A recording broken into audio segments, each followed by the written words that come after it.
jangan tinggal panjang-panjang berdoa. Kalau sudah salat, jangan lalu doanya panjang sekali. Bahwa Islam sebetulnya memerintahkan kepada kita untuk kaya. Bapak Ibu yang dimuliakan Allah, saya baca ayat tadi surah Al-Jum'ah karena saya merasa bahwa ini adalah ayat yang menantang kita untuk berwirausaha.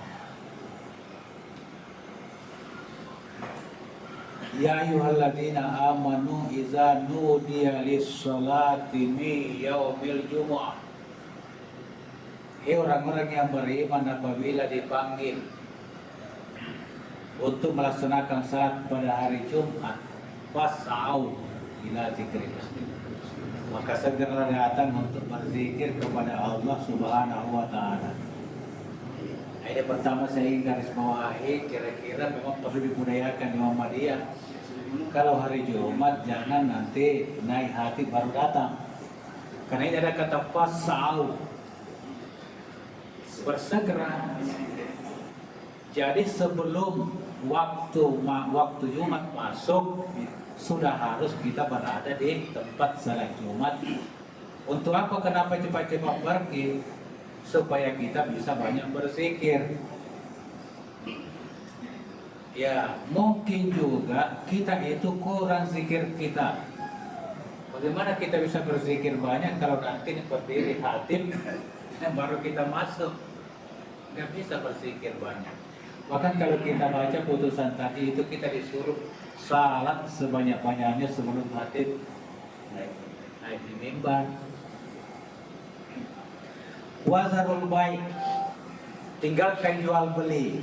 Saya tertarik pada kata al-baik. Kenapa Allah tidak mengatakan tinggalkan pertanian, tetapi tinggalkan jual beli? Ini menunjukkan bahwa bisnis itu adalah merupakan usaha utama daripada umat Islam. Itu yang saya paham dari situ. Makanya di situ ditunjukkan wazarul baik. Tinggalkan dulu itu kegiatan ekonomi, tinggalkan kegiatan bisnis. Zalikum khairul lakum in kuntum ta'lamun. Jadi bersegera ke masjid, bersegera meninggalkan kegiatan kalau hari Jumat, itu lebih baik jika kamu berilmu. Iya. Jadi boleh dikatakan bahwa yang terlambat datang ke masjid itu orang yang tidak paham, orang yang tidak itu bisa dibedakan. Yang terlambat datang di masjid berarti belum ta'lamun.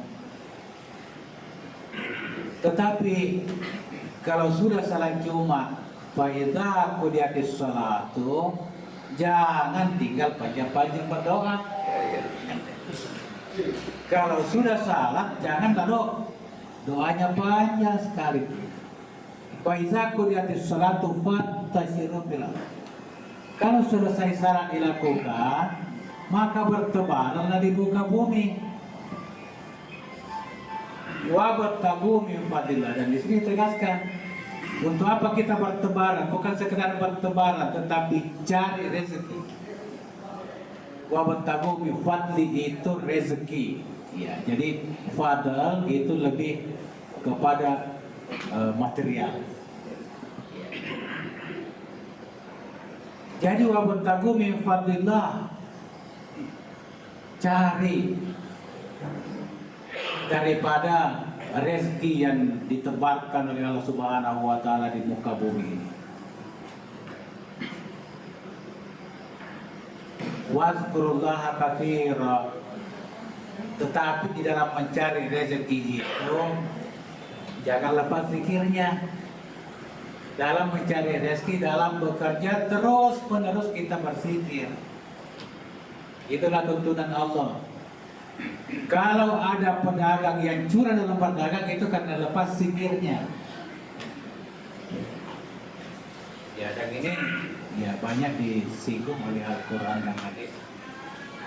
supaya berdagang dengan jujur. Jadi kalau berdagang dengan jujur, hanya orang yang berzikir yang bisa. Hanya pemimpin yang selalu berzikir, yang tidak korupsi. Jadi hanya betul-betul yang yang zikir kepada Allah, yang ingat kepada Allah, yang takut kepada Allah, hanya itu yang bisa selamat. Bapak Ibu dan saudara sekalian, dari ungkapan ayat ini itu menunjukkan bahwa Islam sebetulnya memerintahkan kepada kita untuk kaya. Kita disuruh mencari rezeki Allah sebanyak-banyaknya. Jadi sesudah salat, maka yang kita pikirkan adalah bagaimana mencari rezeki Allah supaya nanti menjadi kaya. Coba kita perhatikan Bapak dan sekalian, di antara 5 rukun Islam, ada 2 rukun Islam yang tidak bisa ditunaikan kalau orang miskin. Zakat, tidak mungkin orang bayar zakat kalau orang pas-pasan. Apalagi haji. Jadi kalau orang miskin itu hanya 3 rukun Islamnya, tidak sempurna. Tidak sempurna keislaman kalau kita miskin. Karena itu menurut saya, seorang muslim targetnya mencari rezeki minimal jadi muzaki. Kalau kita belum cukup menjadi muzaki, cari lagi tambahan sampai bisa menjadi muzaki, supaya kita bisa memenuhi rukun Islam yang keempat. Sempurna Islam. Tidak sempurna. Jadi Islamnya tapi tidak sempurna. Ya apalagi menunaikan ibadah haji. Jadi saya kira itu, ini anak-anak muda semua coba cari sumber-sumber rezeki sampai minimal bisa menjadi muzaki. Niatkan itu. Anda memulai usaha, niatkan. Ya Allah, saya berusaha ini, saya minimal jadi muzaki. Allah kan yang memberi rezeki, Allah yang bersyukur rezeki liman yasha'u wa yaqdir. Belum lagi Bapak-Bapak sekalian, ya kalau Pak Buhari tadi menyinggung al-ma'un, kita umat Islam ini diwajibkan menyantuni yatim piatu dan fakir miskin. Iya, janda yang fakir miskin. Jadi santuni bukan karena jandanya tapi karena miskinnya. Bagaimana mungkin kita bisa menyantuni yatim, bisa menyantuni miskin kalau kita hidup pas-pasan? Sekarang kita tanya-tanya, termasuk saya sendiri merasa tanya ini, berapa sebenarnya kontribusi yang kita sudah berikan kepada anak yatim? Nah ini jangan sampai kita berkecimpung di Muhammadiyah tapi kita digolongkan oleh Allah orang yang mendustakan agama. Karena kita tidak bisa menyantuni anak yatim, tidak bisa menyantuni fakir miskin.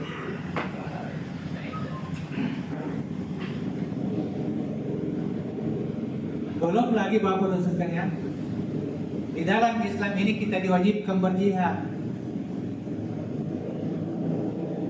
Jadi selain daripada memberikan santunan kepada duafa, kita masih punya kewajiban berjihad. Jihad itu ada 2 dan yang selalu dikedepankan oleh Allah adalah bil-amwal. Berjihad dengan harta baru tenaga. Ya. Jadi itu yang saya tangkap dari ayat tadi, bahwa sebenarnya Islam ini menghendaki umatnya itu menjadi orang kaya.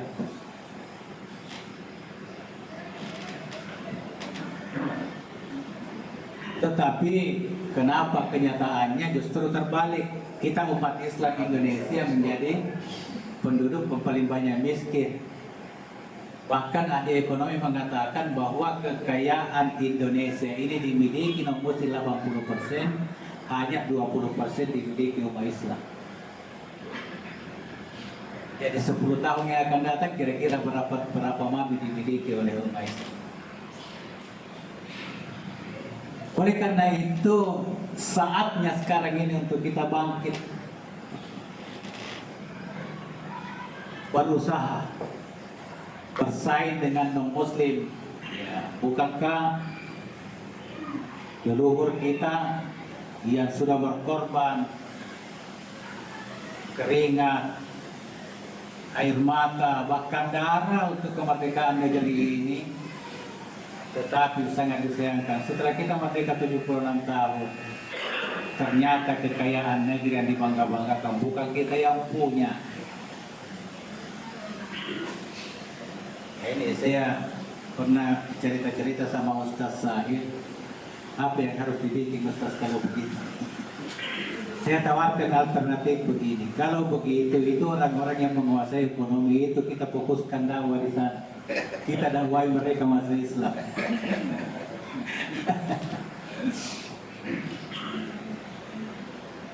Belum lagi Bapak sekalian, Al-Qasas 77 juga yang saya bacakan tadi, wa batagi fi ma takallahu daral akhirah wa la tansa nasibaka minad dunya. Mari kita ayat ini Bapak Ibu sekalian, wa batagi fi ma atakallahu daral akhirah. Wa batagi, dan carilah fi ma atakallahu, pada apa yang diberikan oleh Allah kepadamu. Jadi carilah pada apa yang diberikan oleh Allah kepadamu. Apa yang diberikan Allah kepada kita? Kita diberikan kekuatan, keilmu, kita diberikan macam-macam. Soalnya pemberian Allah sangat banyak. Tapi apa yang diberikan oleh Allah kepada kita dari seluruh potensi yang diberikan, wa bertagi bima takallahu daral akhirah, manfaatkan untuk mencari kehidupan akhirat, karena di sana kita akan hidup kekal abadi. Nah, Bapak sekalian, saya kira jelas kalau digambarkan itu surga adalah fasilitas yang sangat istimewa. Saya berkeyakinan Bapak sekalian bahwa hanya orang yang hidup istimewa di dunia yang juga bisa hidup istimewa di akhirat. Artinya kalau kita mencari kekayaan, carilah kekayaan itu sebanyak-banyaknya, tapi jangan berpoya-poya menghabiskan di dunia. Jadi mendapat kekayaan simpel untuk abtagi bima takallahu daral akhirah. Jadi sebetulnya keliru kalau orang mengatakan mencari rezeki itu mencari dunia. Sebab itu tergantung kepada yang bersangkutan. Apakah dia mencari rezeki hanya untuk kepentingan dunia, atau dia mencari rezeki terutama untuk kepentingan akhiratnya. Jadi segala potensi yang diberikan oleh Allah Subhanahu wa Ta'ala, mari kita koreksi pada diri kita, kita renungi apakah kita sudah memanfaatkan untuk sebesar-besar kehidupan akhirat kita. Jangan sampai kita termasuk orang yang menyesal di akhirat nanti, mengapa begini, mengapa begini, mengapa begini. Jadi kalau diberi kesehatan, gunakan kesehatan itu untuk kepentingan akhirat. Diberikan jabatan, manfaatkan jabatan itu untuk kepentingan akhirat.